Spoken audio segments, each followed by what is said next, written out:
3월 9일 수요예배에 나오신 성도 여러분 환영합니다. 우리 먼저 공동기도 제목을 가지고 다 함께 기도하겠습니다. 홍석하 집사의 암을 치료해 주십시오. 배국준 집사의 뇌졸중을 치료해 주십시오. 언어가 회복되고 오른쪽 팔 다리에 힘이 생겨나도록 해 주십시오. 곽한나 집사의 허리를 치료해 주십시오. 권하자 집사가 다시 걷도록 해 주십시오. 오규선 어린이가 회복이 잘 되게 해 주십시오. 이승학 성도의 뇌종양 치료가 잘 되게 해 주십시오. 조인세 장로의 다리를 치료해 주십시오. 우한 폐렴으로부터 우리를 지켜 주십시오. 예수님의 이름으로 기도합니다. 아멘. 자, 오늘의 말씀은 베드로전서 4장 7절과 8절입니다. 오늘의 말씀을 제가 봉독하겠습니다. 만물의 마지막이 가까이 왔으니 그러므로 너희는 정신을 차리고 근신하여 기도하라. 무엇보다도 뜨겁게 서로 사랑할지니 사랑은 허다한 죄를 덮느니라. 아멘. 예수님이 승천하신 이후에 사도들을 비롯한 초대교회 사람들은 말세가 가까이 왔다 하면서 어떠한 역경과 고난에서도 믿음을 버리지 않고 참된 그리스도인으로 살아가기를 원했습니다. 그로부터 2000년이 지난 아직까지 세상의 마지막이 오진 않았지만 말세의 징조가 더욱 두드러지게 나오는 것을 우리는 볼 수 있습니다. 누가복음을 보면 예수님이 말세에 일어날 징조에 대해 이렇게 말씀하셨는데요. 또 이르시되 민족이 민족을 나라가 나라를 대적하여 일어나겠고 곳곳에 큰 지진과 기근과 전염병이 있겠고 또 무서운 일과 하늘로부터 큰 징조들이 있으리라고 말씀하셨습니다. 요즘 뉴스를 보면 예수님이 말씀하신 이러한 징조들이 전 세계 곳곳에서 일어나는 것을 볼 수 있습니다. 민족이 민족을, 나라가 나라를 대적하는 전쟁은 끊임없이 일어나 수많은 사람들이 고통을 받고 있습니다.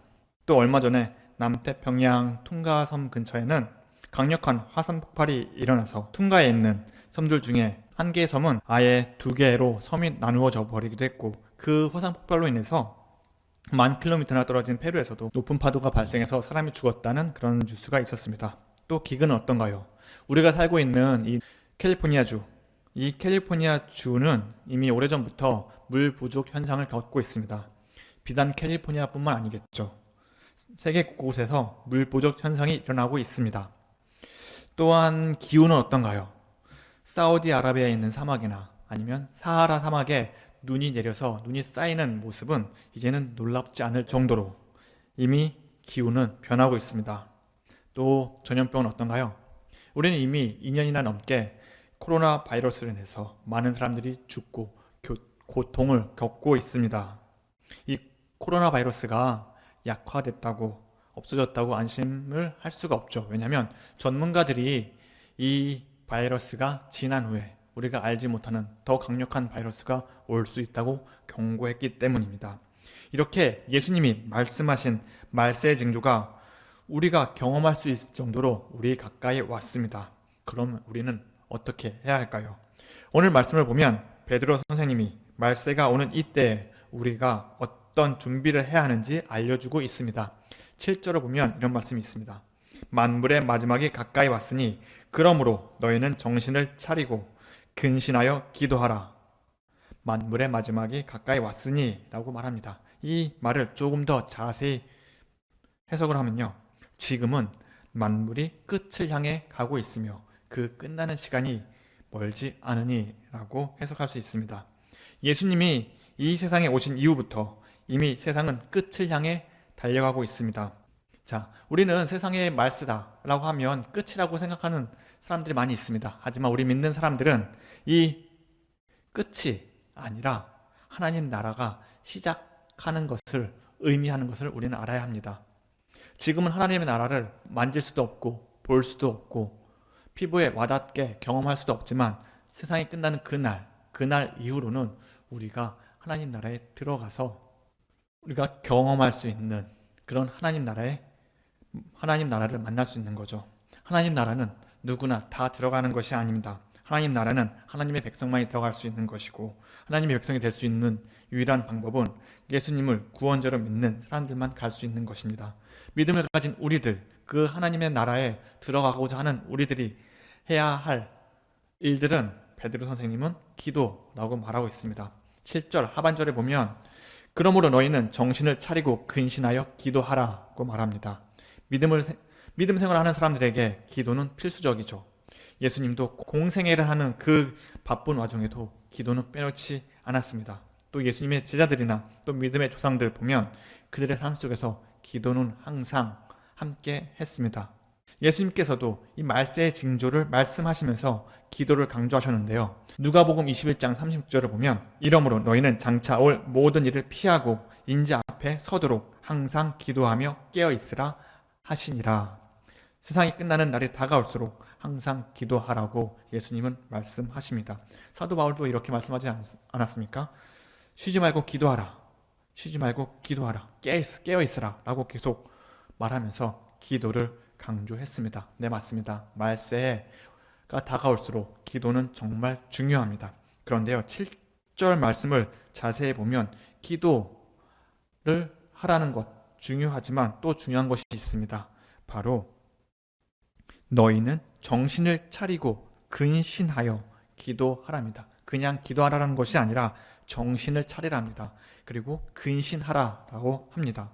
정신을 차리라, 정신을 차리고 라는 이 말씀은 성경 원어에 조금 더 가깝게 해석을 하면요, 자신의 격정과 욕망으로 가득한 행동을 버리고 지혜롭게 살아라라는 말입니다.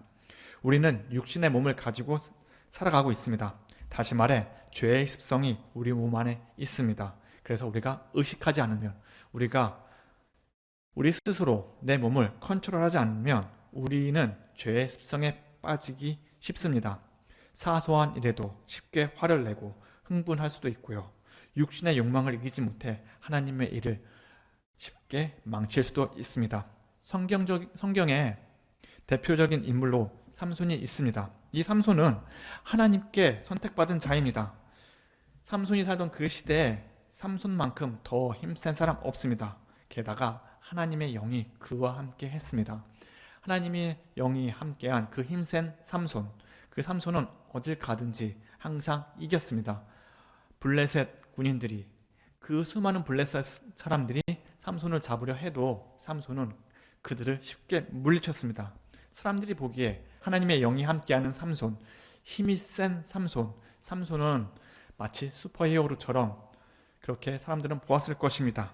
그런데 그런 능력을 가진 삼손이라 할지라도 그는 자신을 통제하지 못했습니다. 자기의 그 죄된 육신의 욕망을 컨트롤하지 못하고 죄에 쉽게 빠졌습니다. 그는 쉽게 화를 냈고요. 너무 쉽게 성적인 유혹에 빠졌습니다. 그는 이스라엘의 지도자였습니다. 그리고 큰 일을 해야 할 사람이었습니다. 그렇지만 자신의 육신을 컨트롤하지 못해서 쉽게 성적인 유혹에 빠지게 되고, 그 결과로 눈이 뽑히고 사람들에게 조롱을 당하며 결국에는 건물에 깔려 죽는 그런 비참한 결말을 맞이하게 되었습니다. 세상에 살아가면서 예수를 믿고 예배를 드리면서 주일에는 크리스천이라고 살아가지만 일상의 삶이, 월화수목금토 세상의 삶이 세상 사람들과 구별되지 않는 거룩하지 못한 삶을 살아간다면, 그래서 쉽게 화를 내고 또 육신의 욕망에 이기지 못해서 죄를 저지르게 된다면, 아무리 하나님께로부터 큰 은사를 받았다 한들, 또 아무리 정말 좋은 기도를 한다 한들 하나님은 그 사람이 하는 그 기도를 들어주지 않으실 것입니다. 잠언 14장 15절에 이런 말씀이 있습니다. 어리석은 자는 온갖 말을 믿으나 슬기로운 자는 자기의 행동을 삼가느니라. 행동을 절제하는 자가 슬기로운 자입니다. 욕망과 욕심에 따라 아무거나 믿고 아무렇게나 행동하는 것이 아니라 자신의 행동을 절제하고 하나님 말씀에 따라 그 행동을 하는 자, 그 자가 슬기로운 자이고 지혜롭게 살아가는 자입니다. 그렇게 행동할 때에, 그런 모습을 보이면서 하나님께 기도를 할 때에 하나님께서는 우리의 기도를 들어주시는 것입니다. 그런데 우리가 살고 있는 이 세상은 우리를 너무나 많이 죄에 빠지도록 유혹하고 있습니다. 예를 들어서 우리 삶 속에서 영향을 가장 많이 미치는 미디어가 있죠. 우리가 보는 영화나 드라마, 아니면 우리가 듣는 노래를 잘 살펴보면요. 우리는 그 내용 중에서 살인하는 장면이나 욕하는 장면이나 아니면 서로 비방하고 네 편 내 편 편을 가르고 사람을 무시하는 내용이 정말 많습니다. 정말 그 내용이 재밌어서 무분별하게 이런 영상을 보게 되면 어느 순간에 우리의 말이나 우리의 행동이 그 영화에 나오는 그 드라마에 나오는 그런 사람들처럼 사람을 무시하게 되고 네 편 내 편 가르게 되고 또 우리의 말 속에서 쉽게 욕을 하게 되는 그런 모습을 보일 수가 있는 거죠. 사탄이 어쩌면 이런 걸 노리는 것 같습니다. 스스로 죄에 빠지도록 우리를 계속 유혹하고요. 그 죄의 행동이 죄인 줄 모르게 계속 우리를 유혹하는 것이죠. 그러면 이렇게 죄인 줄도 모르고 행동하면서 신앙생활을 하는 사람들, 죄인 줄도 모르고 쉽게 흥분하고 쉽게 유혹에 빠져서 어리석은 행동을 하는 자들이 기도를 한다면 하나님께서는 당연히 그 기도를 안 들어주실 것이고 또 믿음이 있다 한들 그 믿음이 성장하지 않을 것입니다. 그러면 기도를 들어주시지 않는 하나님을 바라보면서 또 믿음이 성장하지 않는 모습을 보면서 아, 하나님은 내 기도를 안 들어주시는구나 라고 쉽게 판단할 것이고 아, 내 믿음의 성장이 없는구나, 이런 하나님 안 믿을 거야, 점점 믿음이 약화되고 그러다 보면 하나님을 멀리하게 되는 이런 경우가 어쩌면 사탄이 오늘날 우리에게 유혹하는 방법 아닐까요? 그렇기 때문에 우리는 정신을 차려서 우리의 언행을 돌아봐야 할 것입니다. 하나님의 말씀을 보고 듣고 묵상하면서 그 하나님의 말씀과 내 행동이 얼마나 다른지, 만약에 그 행동이 다르다면 우리는 우리의 행동을 고쳐가면서 하나님의 뜻에 맞게 행동을 해야 할 것입니다. 올바른 기도를 하기 위해 또 다른 우리의 모습은요, 근신하라라는 것입니다. 근신하라의 단어의 뜻을 좀 더 원어에 가깝게 설명하면요, 과도한 감정이나 욕망의 마음을 억제하라는 것입니다. 아까는 그 정신을 차리고 라는 이 말이 행동을 컨트롤하라는 말이라면 이 근신하라라는 말은요, 우리의 마음을 컨트롤하라는 뜻입니다. 언행을 통해서 짓는 죄, 그것도 매우 나쁘지만 우리가 마음으로 짓는 죄 또한 크기 때문에 이 사도 베드로는요, 우리의 마음을 억제하라는 것입니다. 잠언 기자는 이렇게 말합니다. 사람의 행위가 자기 보기에는 모두 정직하여도 여호와는 마음을 감찰하시느니라. 하나님은 사람의 마음을 감찰하시는 분입니다. 우리가 아무리 선한 행동을 하더라도 마음의 의도가 불순하면 하나님은 그 행동을 선하게 보지 않으십니다. 내가 열심히 기도하고 또 열심히 예배에 참여하고 또 성도들과 열심히 교제를 나누더라도 그 마음 속에 불순한 마음이 있다면 하나님은 우리가 기도하는 것 들어주지 않고 우리의 예배를 받아주지 않고 우리의 모임 가운데에 하나님의 그 사랑과 기쁨을 주지 않으십니다. 우리는 종종 하나님께 구하는 기도를 많이 합니다. 예수님께서도 구하는 기도를 하라고 말씀하십니다. 그런데 우리가 하나님께 구할 때마다 하나님 왜 내 기도는 안 받아주시죠? 라고 하는 의문이 생길 때가 많이 있습니다. 하나님은 내 기도를 안 들어주시나? 라는 그런 마음이 생기기도 하죠. 그럴 때마다 우리가 정말로 내가 하나님이 원하는 기도를 하면서 구하는지 아니면 내 욕망과 내 사소한 감정으로 구하는 것인지 생각을 해봐야 할 것입니다. 그냥 구하는 기도를 해서 안 들어주시는 그 하나님을 원망하는 것이 아니라 내 마음속에 정말로 하나님 보시기에 정직하게 과도한 감정이나 욕망의 마음이 없이 순수한 마음으로 구하는 기도인지, 내가 구하는 것이 오로지 내 욕심 때문에 구하는 것인지 아니면 하나님의 영광을 위한 것인지 하나님의 나라를 위한 것인지, 그런 마음을 가지고 우리가 기도하는 그 내용을, 구하는 기도의 제목을 한번 생각해 보십시오. 그러면 왜 하나님이 내 구하는 기도를 안 들어주시는지에 대해서 분명히 이해하게 될 것입니다. 이스라엘의 최고의 왕이라면 다윗을 둘 수 있습니다. 이 다윗이 유명한 이유는 하나님이 그를 사용하셨고 다윗은 하나님의 힘과 능력에 힘입어서 수많은 고난과 역경을 이겨내고 이스라엘 이스라엘을 강한 나라로 만들었습니다. 그럼 왜 하나님을 다윗을 사용하셨을까요? 다윗이 이렇게 고백한 것에 답이 있습니다. 시편 17편 3절을 보면요. 주께서 내 마음을 시험하시고 밤에 내게 오시어서 나를 감찰하셨으나 흠을 찾지 못하셨사오니 내가 결심하고 입으로 범죄하지 아니하리이다.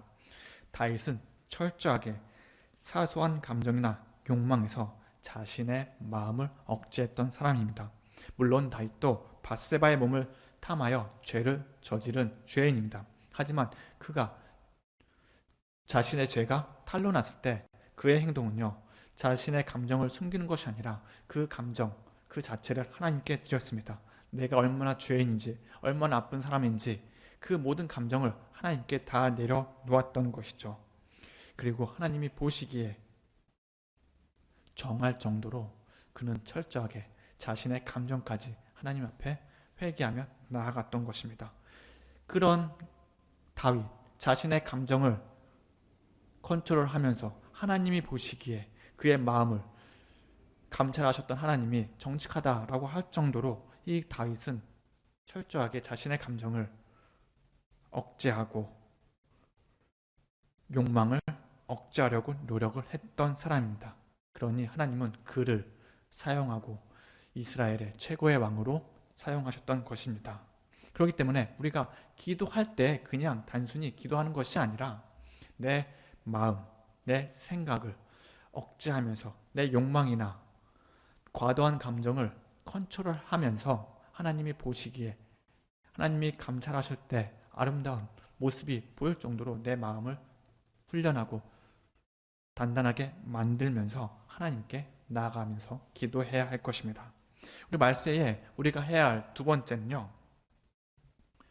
서로 사랑해야 한다는 것입니다. 8절에 베드로 선생님은 이렇게 말합니다. 무엇보다도 뜨겁게 서로 사랑할지니 사랑은 허다한 죄를 덮느니라. 그냥 사랑하는 것이 아니라 뜨겁게 사랑하라고 말을 합니다. 뜨겁게 사랑하라라는 말의 뜻은요, 육체적인 뜨거운 사랑을 말하는 것이 아니고 불꽃처럼 확 사랑이 타올랐다가 금방 사그라드는 그런 사랑을 말하는 것이 아닙니다. 이 뜨겁게라는 의미는요, 지속적으로 노력이 담겨있는 영원한 사랑을 말합니다. 다시 말해 처음과 끝이 같은 사랑을 의미합니다. 사람은 누구나 처음에는 열심히 누군가를 사랑하기 마련입니다. 그런데 그 끝을, 그 사랑이 계속 지속적으로 유지하는 것 쉽지 않죠. 출애굽한 이스라엘 백성들을 보면 잘 나타납니다. 그 사랑이 얼마나 힘든지 잘 보여주고 있는데요. 애굽에서 노예 생활을 하던 이스라엘 민족, 하나님의 강건적인 힘으로 애굽에 나왔을 때 그들은 정말로 하나님을 사랑하면서 하나님께 찬양하며 기뻐했습니다. 그들의 모습은 마치 하나님을 통해 세상을 가진 것처럼, 그래서 금방이라도 하나님의 약속의 땅에 들어가서 하나님의 나라를 이루며 하나님의 통치 아래서 살 것처럼 좋아하며 기뻐했습니다. 하지만 결과는 어떻습니까? 광야에서 40년 동안 지냈습니다. 그들이 하나님이 보여주신 홍해를 경험하고요, 또 만나와 메추라기를 먹으면서 배고픔 없이 광야 생활을 했고, 또 낮에는 구름 기둥, 밤에는 불 기둥으로 하나님의 임재하심을 보았습니다. 그럼에도 그들은 하나님에 대한 사랑을 잊었습니다. 물이 없다는 이유로, 만나와 메추라기가 맛이 없다는 이유로, 또 이방 민족들이 너무 강하다는 이유로 하나님을 원망했습니다. 하나님을 미워했습니다. 심지어는 하나님을 버리고 이스라엘이 싫어하는 이방 민족들의 신을 섬겼습니다. 하나님은 처음부터 그들을 계속해서 지속적으로 동일하게 사랑하셨지만 이스라엘 민족들, 시간이 지날수록 하나님의 사랑을 잊은 채 하나님을 버렸습니다. 세상의 모든 만물이 시작이 있으면 끝이 있듯이 사람이 할 수 있는 사랑은요, 사라지기 마련입니다. 서로 사랑하고 헤어지는 젊은 커플을 보면 처음에는 정말 사랑의 감정이 넘쳐나서 마치 하늘에 있는 별들을 따다 줄 것처럼 그렇게 사랑하지 않습니까? 그러다가 오랜 시간이 지나다 보면 그 사랑이 식어져 결국에는 헤어지는 그런 모습을 볼 수도 있습니다. 어찌 남녀간에 사랑만 있겠습니까? 교회도 마찬가지입니다. 요한계시록 2장을 보면 예수님이 에베소 교회를 책망하시는 내용이 있는데요.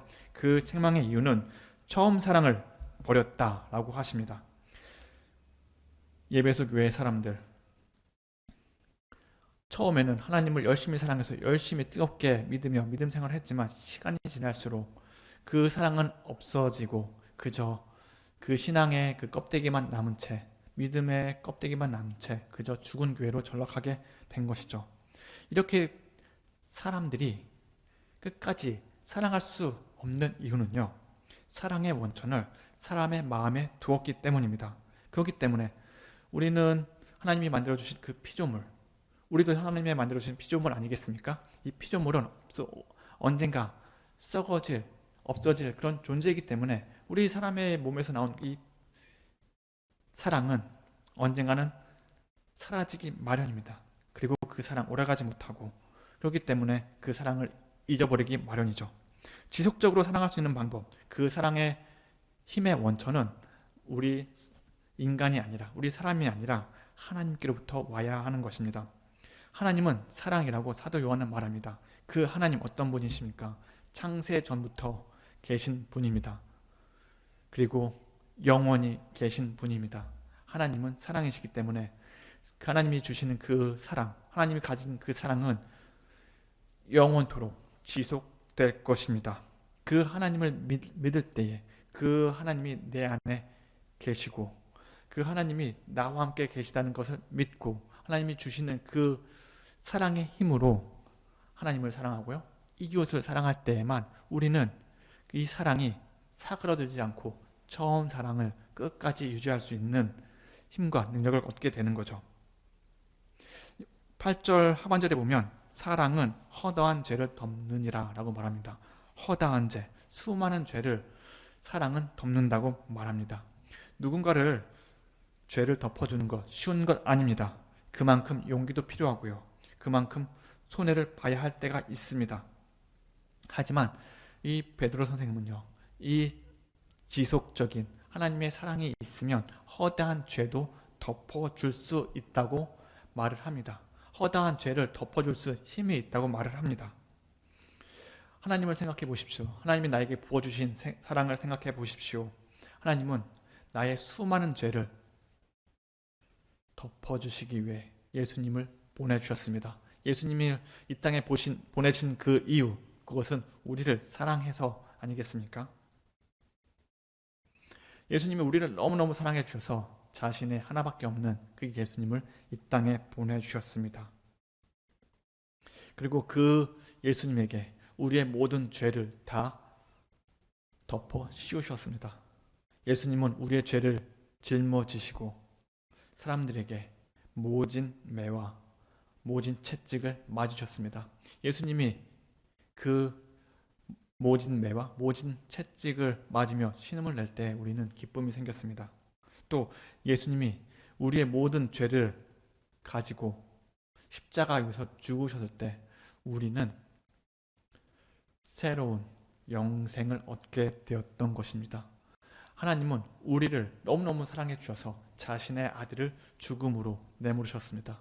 그리고 그 사랑으로 인해서 우리는 하나님의 백성이 되고 하나님의 자녀가 되었고, 하나님이 우리를 너무너무 사랑해 주셨기 때문에 하나님이 우리 안에 계시고 성령님이 우리 안에 계시고 예수님이 우리 안에 계시는 것 아니겠습니까? 내 안에 계신 예수님을 생각하고 내 안에 계시는 그 성령님이 주시는 능력을 믿고 의지할 때에 우리는 하나님이 주신 사랑을 경험할 수가 있습니다. 내가 가진 내 힘의 능력으로는 다른 사람의 그 허다한 죄를 덮어줄 수는 없습니다. 하지만 나를 위해 죽으시고 나에게 부어주신 하나님의 사랑, 그 엄청난 사랑을 경험하고 그 사랑을 믿을 때에 우리는 허다한 죄까지도, 다른 사람의 허다한 죄까지도 덮어줄 수 있는 능력이 생기고 믿음이 생기는 것입니다. 자, 우리가 살아가는 이 말세 속에서 우리가 해야 할 일, 바로 기도하고 사랑입니다. 우리가 사는 이 세상은 언젠가 끝이 오게 마련입니다. 세상 사람들은 그 끝이 마지막이라고 생각하지만 우리 믿음을 가진 사람은 그 말세, 그 끝은 영원한 끝이 아니라 하나님의 나라가 시작되는 새로운 출발점입니다. 그렇기 때문에 세상의 마지막이 다가올수록 우리에게는 바른 행실과 정직한 마음으로 기도하는 것이 필요합니다. 그리고 뜨거운 사랑으로 절실히 사람들에게 그 사랑을 보여줘야 할 때입니다. 성도 여러분, 하루하루 살아가면서 하나님이 원하시는 삶을 살아가도록 합시다. 나의 힘과 능력이 아니라 내 안에 계신 예수님을 믿으며 그분이 주신 힘과 능력으로 우리의 삶을 돌이켜보고요. 그리고 우리의 마음을 정직하게 하고요. 그 정직한 행실과 정직한 마음으로 하나님께 기도를 하고 또 예수님이 우리에게 보여주셨던 그 뜨거운 사랑을 세상에 널리 전하면서 오늘 하루도 살아가는 저와 여러분이 되시기를 간절히 기원합니다. 기도하겠습니다. 사랑과 은혜가 많으신 하나님 아버지, 정말 감사합니다. 하나님께서 우리를 너무너무 사랑해 주셔서 세상이 끝나가는 이 세상 속에서 우리를 사랑해 주시고 우리에게 믿음을 주심을 감사합니다. 하나님, 우리 안에 예수님이 와 계심을 믿습니다. 하나님, 그 예수님의 능력이 많음을 우리는 믿습니다. 하나님, 우리가 하루하루 살아갈 때에 세상의 유혹에 넘어지는 것이 아니라 하나님 말씀에 비추어 또 예수님의 능력에 힘입어서 우리의 행실을 바라볼 수 있는 능력과 힘을 주시옵소서. 그래서 날마다 살아가는 것이 하나님이 주시는 힘과 능력으로 거룩한 존재로 늘 살아갈 수 있도록 주님 인도해 주시옵소서. 하나님, 우리에게 뜨거운 사랑을 부어주심을 감사합니다. 하나님, 우리가 하나님께로부터 예수님으로부터 뜨거운 사랑을 받았으니 하나님, 그 사랑을 가지고 세상 사람들을, 내 이웃을 사랑할 수 있는 그런 주의 자녀가 되게 하여 주시옵소서. 감사합니다. 예수님의 이름으로 기도합니다. 아멘.